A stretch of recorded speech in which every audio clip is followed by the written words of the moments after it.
Ethan Reed had learned to silence his alarm clock before it rang. Not because he wanted extra sleep. Single dads rarely got that luxury. But because he didn't want to wake his 6-year-old daughter, Lily, sleeping peacefully in the next room. But on this particular morning, something else woke him up. A soft voice.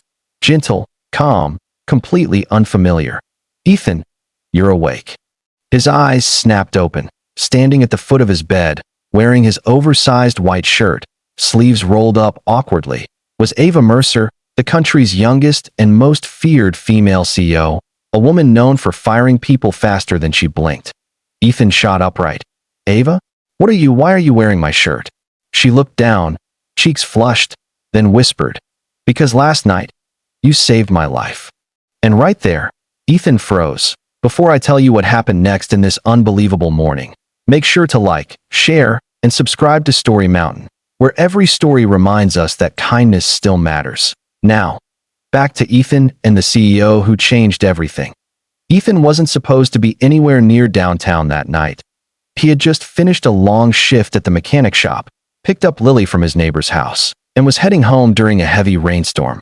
But fate had other plans. Right as he turned down a narrow street, he found a luxury car crashed against a pole, airbags deployed, engine smoking. Inside, barely conscious, was Ava Mercer, the woman whose face was on billboards, magazines, and business shows. Ethan didn't care about any of that. He only cared that a human being was hurt. He pulled her out before the engine caught fire. He wrapped her in his jacket.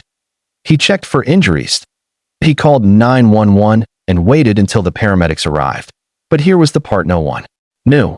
When the ambulance came, Ava grabbed Ethan's hand and whispered, trembling, "Don't leave me alone, please." Something in her voice, raw, terrified, felt too familiar. Ethan understood fear. He had felt it in hospital waiting rooms when his wife was dying. He had felt it while raising his daughter alone. He didn't leave. He followed the ambulance and stayed with her through the night. And when she refused to stay in the cold, sterile hospital room, Ethan, after a lot of hesitation, brought her to his tiny 2-bedroom home. Lily gave her his biggest blanket.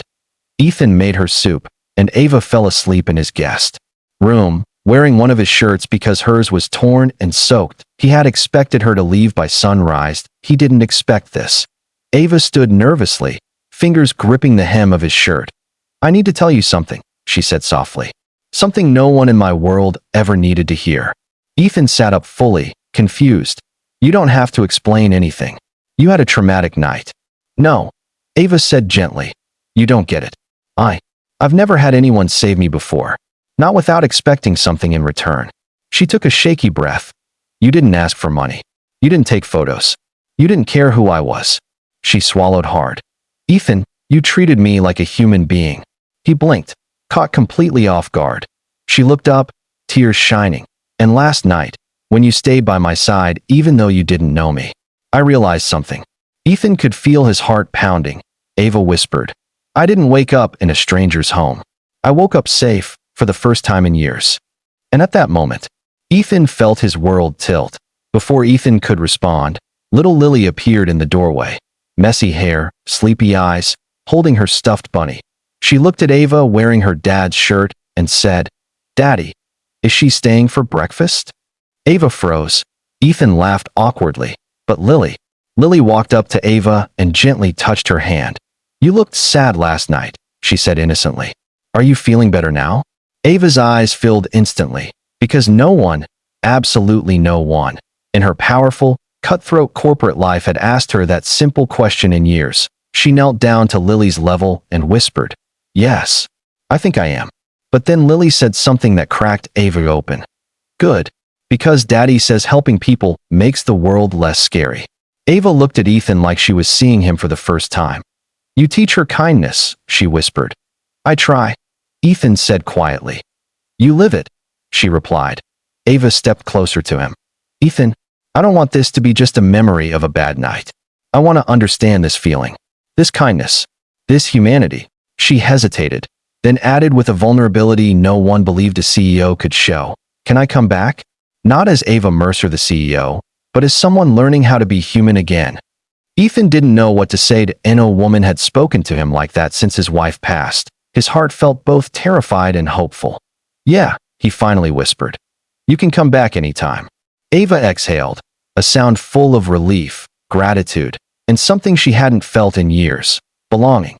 Sometimes the people who seem the strongest are carrying the heaviest silent battles, and sometimes kindness from a stranger can pull someone back from the edge far more than money, power, or titles ever could. Ava walked into Ethan's home as a CEO, but she walked out as a human being rediscovering warmth. And Ethan, who thought his story ended the day he lost his wife, found out that life still had unexpected chapters left for him, because every act of kindness creates a ripple, and sometimes that ripple becomes the start of something beautiful.